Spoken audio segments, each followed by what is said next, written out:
إن الحمد لله نحمده ونستعينه ونستغفره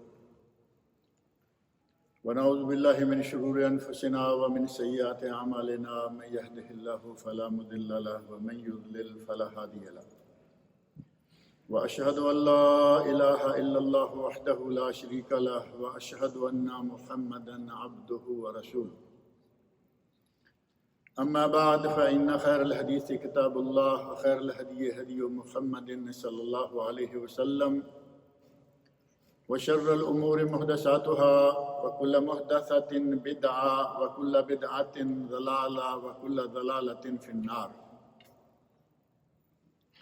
رب اشرح لي صدري ويسر لي أمري واحلل عقدة من لساني يفقهوا قولي رب اعوذ بک من همزات الشیاطین واعوذ بک رب ان یحضرون اعوذ باللہ السمیع العلیم من الشیطان الرجیم وان کان ذو عسرۃ فنظرۃ الی میسرہ وان تصدقوا خیر لکم ان کنتم تعلمون۔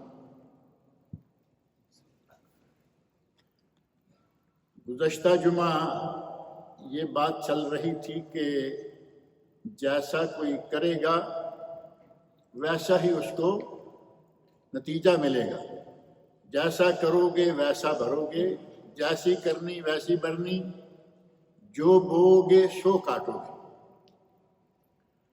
اچھا عمل ہوگا یہ نتیجہ اچھا نکلے گا،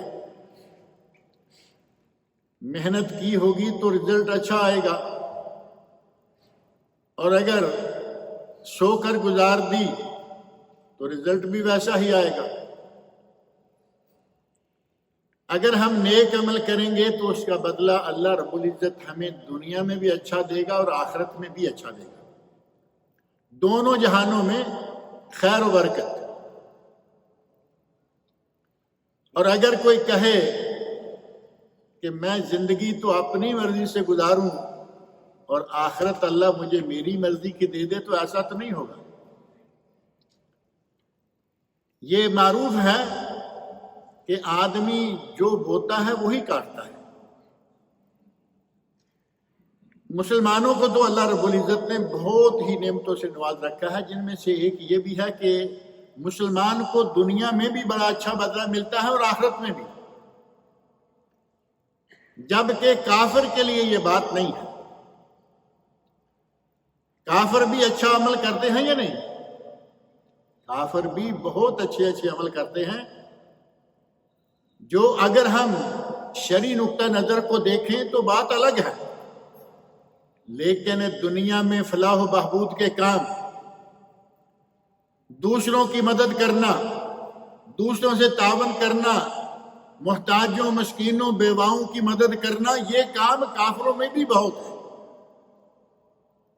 بلکہ آپ سنتے رہتے ہوں گے کہ بل گیٹ نے اپنی کل جائیداد کا اتنا حصہ چیریٹیز میں دے دیا ہے۔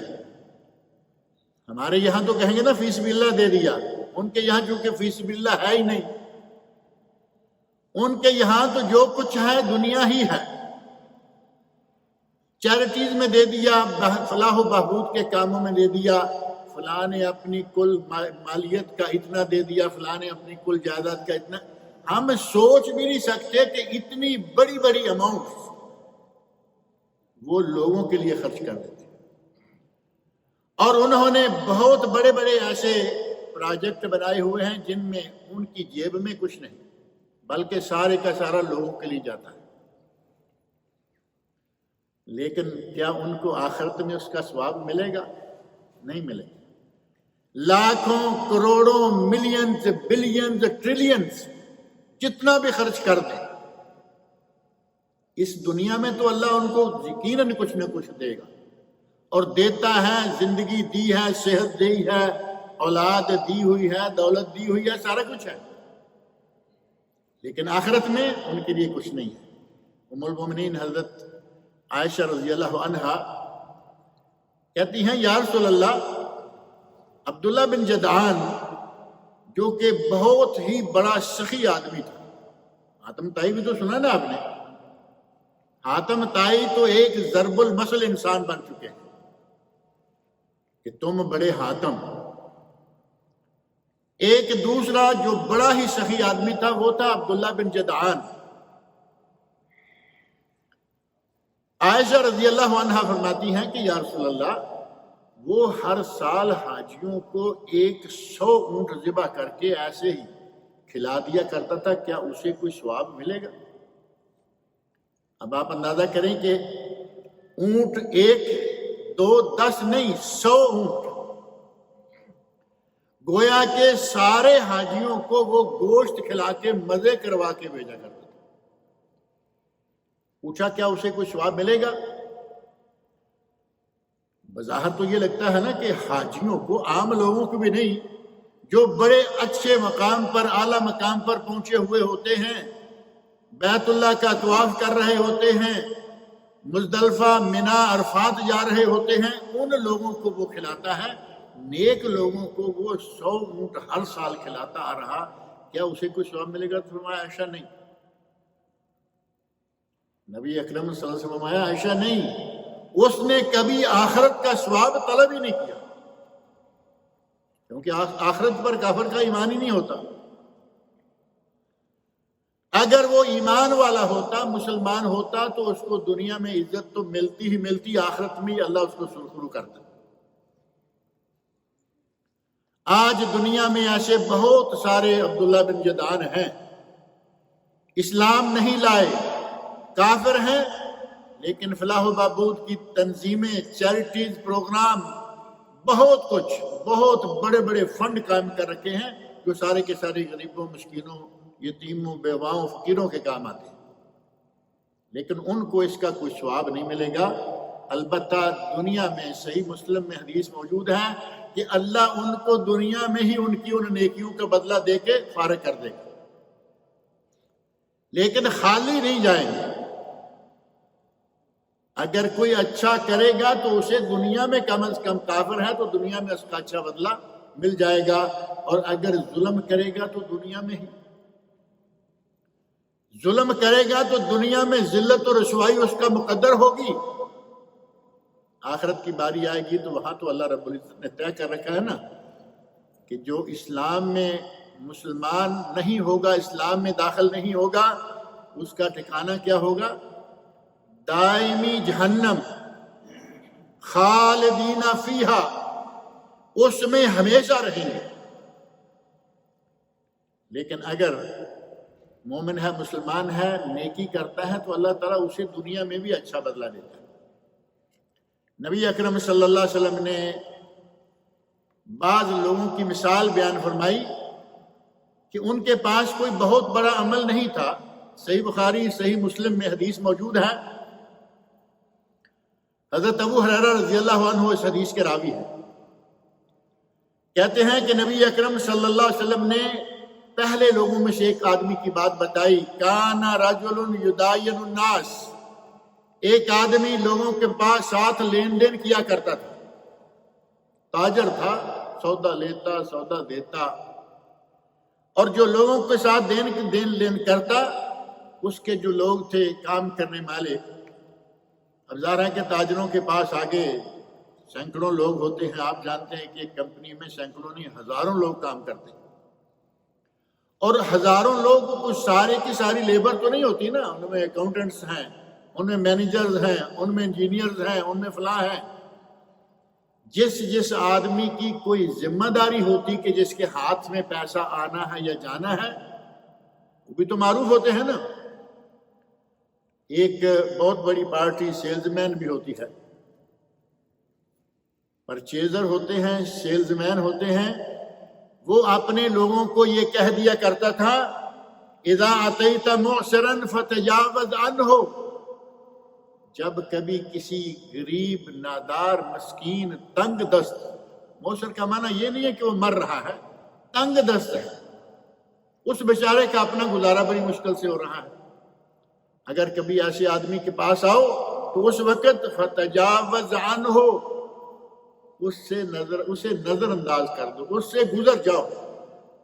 تجاوز کا لفظ یہاں روڈوں پہ لکھا ہوا ہوتا ہے، ممنوع تجاوز، یہاں سے اوورٹیک کرنا منع ہے، روڈ پہ ہے نا لکھا ہوا ہے، کچھ جگہوں پہ ٹرن آتی ہے تو کہتے ہیں کہ یہاں سے اوورٹیک کرنا منع ہے، یعنی اپنے آدمیوں کو یہ پکی کر دیتا کہ وہاں سے اوورٹیک کر جاؤ، اس کے پاس دینے کے لیے کچھ نہیں، اسے معاف کر دو۔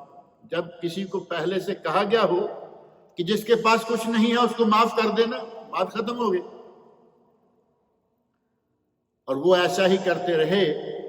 اے اللہ، میں نے ان کو یہ کھلی چھوٹ دے رکھی تھی کہ جو تنگ دست ہو اس سے تم تجاوز کر جاؤ، لعل اللہ ان یتجاوز عنا، شاید کہ ہمارے اس عمل کے بدلے میں اللہ ہم سے تجاوز کر جائے۔ اور قیامت کے دن اسے کھڑا کیا گیا، پوچھا گیا کہ تمہارے پاس کیا ہے، کیا عمل ہے؟ تو وہ کہتا ہے کہ میرے پاس تو کوئی عمل نہیں ہے، میرے پاس کوئی عمل نہیں ہے۔ اس سے یہ نہیں سمجھ لینا چاہیے کہ اس کے پاس بالکل ہی کچھ نہیں تھا۔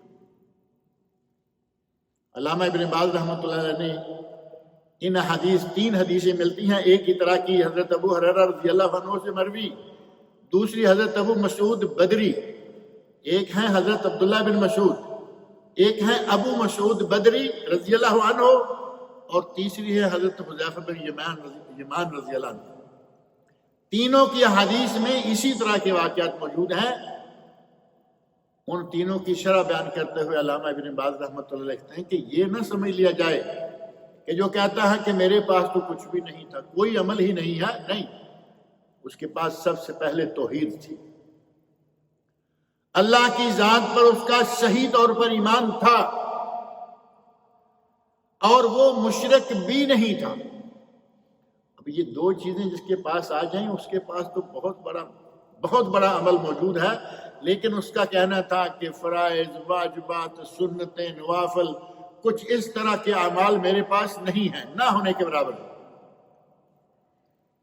اگر کوئی کہے کہ وہ شرک بھی کرتا تھا اور اللہ نے پھر بھی اسے معاف کر دیا، صرف لوگوں کے لین دین کے نتیجہ میں نہیں، قرآن کریم گواہ ہے۔ اللہ رب العزت قرآن کریم فرماتے ہیں ان اللہ لا یغفر ان یشرک بہ ویغفر ما دون ذلک لمن یشاء، اللہ کسی کو شرک ہرگز معاف نہیں کرے،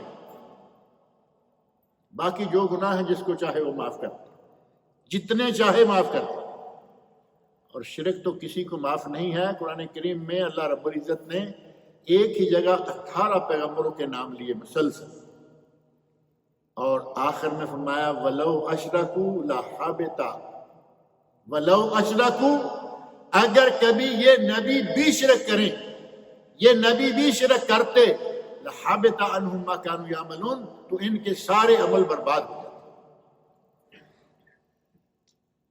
اور یہ 18 انبیاء ہیں پہلے، اور سارے انبیاء کے سردار اور امام حضرت محمد رسول اللہ صلی اللہ علیہ وسلم، نبی اکرم صلی اللہ علیہ وسلم کے بارے میں اللہ رب العزت نے فرمایا لَإِنْ أَشْرَكْتَ، اے میرے نبی اگر کبھی تو بھی شرک کرے، لَإِنْ أَشْرَكْتَ لَيَحْبَطَنَّ عَمَلُكَ وَلَتَكُونَنَّ مِنَ الْخَاسِرِينَ، اگر تو بھی شرک کرے تو تیرے سارے اعمال بھی برباد ہو جائیں اور تو نقصان اٹھانے والوں میں سے۔